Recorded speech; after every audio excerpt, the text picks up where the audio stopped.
Bonjour à tous, très heureux de vous retrouver pour votre super top 5 du jour, direction l'hippodrome de Nantes ce mercredi 6 novembre avec la 12e et avant-dernière étape du GNT avant la finale programmée le 1er décembre prochain sur l'hippodrome de Vincennes. Une épreuve pour trotteurs de 5 à 10 ans inclus qui vont en découdre sur les 3000 mètres. On aura 2 poteaux de départ. Mais avant de vous délivrer mon pronostic, notez bien que Génibet vous propose un nouveau challenge à l'occasion de cette 12e étape du GNT avec 2000 € à la clé. Comment faire? Tout simplement en remportant 3 trios sur les courses de la Réunion nantaise. N'oubliez pas également qu'actuellement, pour toute ouverture de compte sur Génibet, vous pouvez bénéficier jusqu'à 200 € de bonus hippique et 50 € de FreeBet Sport. N'hésitez pas également à vous abonner à notre chaîne sur laquelle vous me retrouvez au travers de mon Super Top 5, mais également de mes cotes et cotes pour la Réunion principale.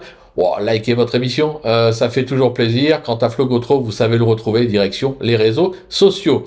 Allez, sans plus attendre, je vous délivre mon pronostic et restez bien avec moi jusqu'à la fin de l'émission pour connaître mes impasses. En tête, ce sera le numéro 5, Horatius Della. Le numéro 13, Harley Gemma. Ce sera donc un jumelé Sassier pour moi. Le numéro 4, Harry de Sassy. Le 8, Gina Viva. Le numéro 12, Y de Ceylan, l'actuel leader de ce GNT. Et le numéro 9, Gala de Crène. On passe sur l'analyse, c'est parti. Ma pépite, donc le 5, Horatius Della, est de tous les combats, il sort rarement des 5 premiers. Il retrouve ce mercredi Eric Raffin avec lequel il s'est déjà imposé. Idéalement engagé au premier poteau, il peut faire appel de son récent échec sur l'hippodrome de Vincennes. Mon coup de cœur, le 13, Harley Gemma, qui n'a plus à prouver sa valeur à ce niveau avec déjà des succès à Cannes-sur-Mer et Enghien. Cette protégée de Marc Sassier possède une tenue à toute épreuve, sa forme est sûre, même aux 25 mètres, elle a encore sa place sur le podium. Pour le bruit d'écurie, ce sera le numéro 4, Harry de Sassy, même s'il est surtout considéré comme un spécialiste des pistes en herbe, ce fils de Caro a maintes fois prouvé qu'il était également compétitif sur le dur, notamment vainqueur d'un événement à Feur, c'était l'an dernier. Il est plutôt bien engagé, un conseil, ne le négligez pas.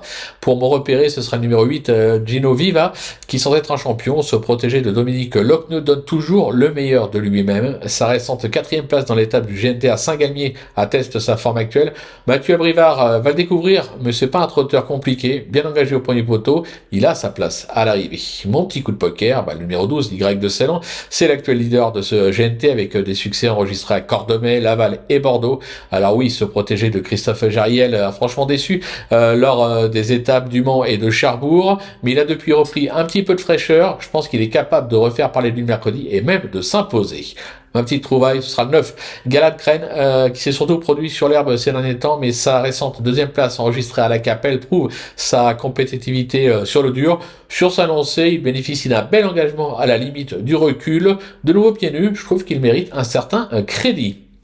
Du côté de mes impasses, ce sera le numéro 6, Fareggio Menuet, qui n'a plus été revu depuis avril dernier. Il reste ferré et son mentor a mis un emoji rouge, ça sera pour plus tard. Je vais également écarter le numéro 10, Good Girl Marceau, qui reste pour moi surtout compétitive sous la selle, ferré et aux 25 mètres. On peut, je pense, la regarder courir. Voilà, tout est dit, ou presque. Maintenant, c'est à vous de jouer, sans oublier que sur Jonibet, bien sûr, on peut jouer en fractionné. Alors, bon jeu à tous, et on se donne rendez-vous dès demain pour un nouveau Super Top 5 direction l'hippodrome de Vincennes.